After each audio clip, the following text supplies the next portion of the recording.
दोस्तों कहते हैं इंसान का बुरा वक्त ये बताने के लिए आता है कि कौन उसका अपना है कौन उसका अपना नहीं है। और गोविंदा के साथ भी जब ये इंसिडेंट हुआ, जब पाँव में उनकी गोली लगी, हम इस बात पर चर्चा नहीं करेंगे कि गलती किसकी थी, क्या भूल थी, साजिश थी, क्या हुआ। लेकिन इतना ज़रूर है कि गोविंदा का बुरा वक्त आया। किसी के भी पाँव में अगर गोली लगती है तो हम उसे बुरा वक्त ही कहेंगे। हॉस्पिटल पहुंचना भी बुरा वक्त ही कहलाता है। लेकिन इस मौके ने कई बातें साफ कर दी कि बॉलीवुड में कई सारे ऐसे चेहरे हैं जो बुरा वक्त आने पर साथ नहीं देते हैं, और गोविंदा के साथ भी ऐसा ही हुआ। और गोविंदा तो इस समय ढलता सूरज हैं, तो और भी ज़्यादा इंडस्ट्री के लोग उनसे दूर रहे। सबसे ज़्यादा हैरानी हुई इस बात को देखकर कि वहाँ डेविड धवन तो पहुँचे, शिल्पा शेट्टी पहुँची, कश्मीरा शाह पहुँची, रवीना टंडन पहुँची, लेकिन करिश्मा कपूर नहीं पहुँची। वो करिश्मा कपूर जिनको हीरोइन बनाने में, एक कमर्शियल सक्सेसफुल हीरोइन बनाने में गोविंदा का एक बहुत बड़ा योगदान माना जाता है, क्योंकि गोविंदा की जोड़ी उस वक्त करिश्मा के साथ खूब जमा करती थी। लोगों को आज भी उनकी फिल्में याद हैं, वो देखते हैं, और कई सारे हिट गाने दोनों ने साथ में किए। अब आप सोचिए कि इतनी बड़ी घटना हुई, 3 दिन अस्पताल में थे गोविंदा, लेकिन करिश्मा वहाँ पर नज़र नहीं आई। हालांकि लोगों ने कृष्णा के ना आने पर भी सवाल उठाए, लेकिन कृष्णा देश के बाहर थे, इसीलिए उन्होंने अपनी पत्नी कश्मीरा को भेजा, और शायद उनके लिए एक मौका भी था पैचअप करने का। एक और नाम जिसके बारे में सब हैरान थे, जो गोविंदा के पड़ोसी भी हैं, वो नाम है शक्ति कपूर का। शक्ति कपूर गोविंदा के घर के बिल्कुल पास में रहते हैं, नज़दीक में रहते हैं, और गोविंदा के साथ वो कई सारी फिल्मों में नज़र आए हैं, खासकर राजा बाबू आप याद कर लीजिए। तो ये जो उनके यार रहे, दोस्त रहे, जिन्होंने उनके साथ काम किया, वो उनके बुरे वक्त में नहीं पहुँचे। और एक और नाम हैरान करने वाला है सलमान खान। वो सलमान खान जो किसी वक्त सलमान खान ऐसे थे कि हाथ जोड़कर गिड़गिड़ा रहे थे गोविंदा के सामने कि तुम ये जुड़वा पिक्चर छोड़ दो तो मुझे मिल जाए। तो गोविंदा की छोड़ी हुई फिल्म करके अपना करियर संवारने वाले सलमान खान भी क्या एहसान फरामोश हैं? वो गोविंदा की हालचाल लेने नहीं पहुँचे। ये तमाम बातें इस समय कही जा रही हैं। दोस्तों, इंडस्ट्री बहुत अलग तरह से रिएक्ट करती है। मैं आपको याद दिलाना चाहूँगा 1993 का वो दौर, जब संजय दत्त को जेल हुई थी, और उस वक्त बहुत सारे चेहरे वी लव संजू और संजू को सपोर्ट करते हुए खड़े हो गए थे, हाथ में संजू का पोस्टर लेकर। वो आज भी बहुत सारा पिक्चर है, फोटोग्राफ्स हैं जो वायरल होते हैं। सलमान उसमें खड़े थे, सैफ अली खान खड़े थे, अक्षय कुमार खड़े थे, लेकिन कोई भी गोविंदा के लिए नहीं आया। दोस्तों, ये ढलते सूरज की वजह से है, या आपको क्या लगता है? देखिए, एक और बड़ा नाम जो इसमें कहा गया कि नीलम दिखाई नहीं दी। नीलम और गोविंदा की नज़दीकी इस हद तक थी कि एक वक्त ये था कि ये कहा जा रहा था कि गोविंदा और नीलम आपस में शादी कर लेंगे। बाद में गोविंदा की माँ जो थी, उन्होंने इजाज़त नहीं दी, और कहते हैं कि उसके बाद ये रिश्ता आगे नहीं बढ़ा। लेकिन नीलम एक वक्त में बहुत करीबी रही हैं, लेकिन वो भी दिखाई नहीं दी। तो बड़े बड़े ऐसे लोग जो उनके साथ बहुत क्लोजली काम करते रहे, लेकिन मुसीबत के वक्त में नहीं पहुँचे।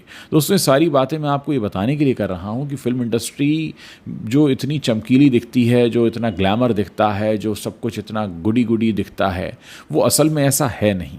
आप सोचिए कि आपके कोई पड़ोसी हों जिनके साथ आप बरसों बरस काम करते रहे हों, और उनके साथ ये हादसा हो जाए। भले आप किसी भी शहर में रहते हों, आप हालचाल लेने पहुँचेंगे, आप जानकारी लेने पहुँचेंगे, भाई क्या हो गया। लेकिन ये माया नगरी ऐसी है जो ये बता देती है कि कोई हैरानी नहीं होनी चाहिए इस बात पर कि अगर आपका करियर फ्लरिश नहीं कर रहा है, अगर आप करियर में किसी बहुत बड़े मकाम पर नहीं हैं, तो फिर लोग आपको भूल जाते हैं। और यही गोविंदा अगर 90s के गोविंदा होते और 90s में हादसा हुआ होता, मैं आपको दावे के साथ कह सकता हूँ कि उस अस्पताल में लाइन लग जाती गोविंदा से मिलने वालों की, क्योंकि उन्हें उनके साथ आगे फिल्में करनी थी। लेकिन आज गोविंदा को देखने कौन जाएगा? क्योंकि न तो गोविंदा के पास काम है, और जब गोविंदा के पास काम नहीं है तो फिर गोविंदा को भी किसी से काम नहीं है। अक्षय कुमार भी पड़ोसी हैं गोविंदा के, वो भी नज़र नहीं आए। हालांकि अक्षय कुमार और गोविंदा का बहुत ऐसा केमिस्ट्री कभी नहीं देखा गया, लेकिन आप सोचिए कि जिनके करियर उन्होंने संवारे, खासकर मैं 3 नाम लूँगा, करिश्मा कपूर, सलमान खान, शक्ति कपूर, ये तो बिल्कुल दिखाई नहीं दिए। नीलम दिखाई नहीं दी, जिनसे एक वक्त में शादी होने वाली थी। दोस्तों, ये सारी बातें मैं आपको इसलिए बता रहा हूँ कि ये जो इंडस्ट्री है, बॉलीवुड की इंडस्ट्री, जो सिर्फ उगते सूरज को सलाम करती है, वो आपको बार बार इस बात का एहसास करा देती है कि अब आपका वक्त जा चुका है।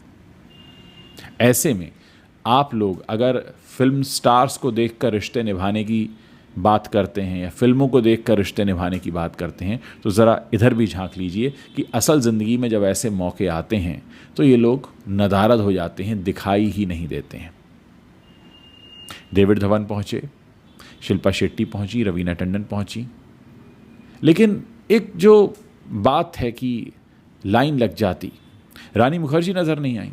रानी मुखर्जी ने भी गोविंदा के साथ बहुत सारी फिल्मों में काम किया। एक वक्त में हद कर दिया आपने फिल्म आई थी इनकी, उस वक्त तो ये तक कहा जा रहा था कि रानी मुखर्जी के साथ बहुत नज़दीकियाँ बढ़ गई हैं, ये तक कहा गया कि बहुत महंगे महंगे गिफ्ट्स एक्सचेंज हुए हैं। तो रानी मुखर्जी की भी बहुत क्लोजनेस रही है गोविंदा के साथ, लेकिन वो भी दिखाई नहीं दी। तो ये तमाम चीज़ें हैं दोस्तों, ये सारी बातें मैं आपको इसलिए बता रहा हूँ क्योंकि आपके सामने क्या होता है ना कि बॉलीवुड की जब पिक्चर रखी जाती है तो ये कहा जाता है कि वाह, इस तरह से रोमांस करना चाहिए, इस तरह से रिश्ते निभाने चाहिए, इस तरह से सारी चीज़ें होनी चाहिए, बड़ी अच्छी सी एक तस्वीर आपके सामने उकेर दी जाती है। लेकिन इनकी ज़िंदगी में जब इस तरीके के मौके आते हैं जहाँ पर इनको साथ में खड़ा होना हो, ये वहाँ से कन्नी काट जाते हैं। फिर ये यही देखकर पहुँचते हैं कि कौन कितना बड़ा स्टार है, किसके पास कितनी फिल्में हैं, कौन हमें काम दे सकता है। यानी ये यारियाँ, ये दोस्तियाँ सिर्फ़ और सिर्फ काम के मद्देनज़र होती हैं। इस बात से किसी को फ़र्क नहीं पड़ता कि आपने पहले कितना काम किया है, पहले क्या संबंध रहे हैं। तो दोस्तों, आप इन चेहरों को देखकर विज्ञापनों में इनके जैसे सामान खरीद लेते हैं, इनके जैसा बनना चाहते हैं, इनके जैसा हेयर स्टाइल बनाते हैं। कुछ लोग, बहुत सारे लोग इनको कॉपी करते हैं अलग अलग जगह। ये इनकी असलियत है। और ऐसा नहीं है कि जो मैंने नाम लिए सिर्फ उन्हीं की असलियत है, ये इस इंडस्ट्री की असलियत है कि अगर आपका बहुत बड़ा नाम नहीं है तो आपको इसी तरह से दूध में से मक्खी की तरह निकाल के फेंक दिया जाएगा कि आप हैं कौन। बहुत कम ऐसे लोग हैं जो बिना इस बात की परवाह किए वहाँ पहुँचते हैं। और गोविंदा को भी एहसास हो गया होगा कि उनके आड़े वक्त में, उनके ख़राब वक्त में उनके साथ काम आने वाला कौन है। डेविड धवन के साथ झगड़ा ज़रूर हुआ था, गोविंदा ने खुद ये बात कही थी कि डेविड धवन ने उन्हें धोखा दिया, लेकिन ये डेविड धवन पहुँचे। शिल्पा शेट्टी भी नज़र आई, रवीना टंडन भी नज़र आई। क्या शिल्पा शेट्टी और रवीना टंडन को गोविंदा के साथ कोई फिल्म करनी है? लेकिन नहीं, शायद उनको लगा कि हाँ, पुराने कुछ रिश्ते ऐसे हैं जो उन्हें निभाने ज़रूरी हैं।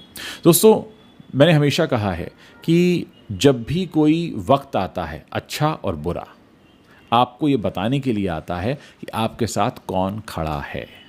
और फिल्मी सितारों की ज़िंदगी से ज़्यादा बेहतर तरीके से हमें और ये बात कौन समझा सकता है, क्योंकि हम इनकी ज़िंदगी को बहुत करीब से देखते हैं, जानते हैं, हम इनके जैसा बनना चाहते हैं, बड़े लोग हैं जो फॉलो करते हैं। और यही बात मेरी चिंता का विषय बन जाती है कि आप लोग इनकी तरह बनना तो चाहते हैं, लेकिन आपको इनकी असलियत ही नहीं पता है। तो बिना असलियत जाने आप इनके जैसे क्यों बनना चाहते हैं?